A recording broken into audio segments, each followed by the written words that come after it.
Yo mga master, Mr. DJ on TV. Sa mga nagtatanong po about sa experience po as a butcher, 2 years po pataas. Pero dapat kung dyan sa Pilipinas mag-a-apply kayo ng butcher, kailangan din po yung siguraduhin nyo po na babayaran nila yung company yung sa SSS nyo, or sa mga big company kasi kasama naman talaga yan, binabayaran nila. Kaya huwag nyo kakalimutan yung SS contribution kasi importante rin yun sa pag-apply ng butcher sa, lalo na sa Canada. Hinahanap talaga yung SSS. Tapos 2 years experience na nga lang.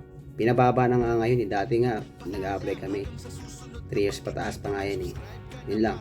Tayo pong salamat. Mr. DJ on TV. God bless po. Tuloy lang ang mga experience nyo mga butcher. Kaya nyo yan. Walang bibitiw.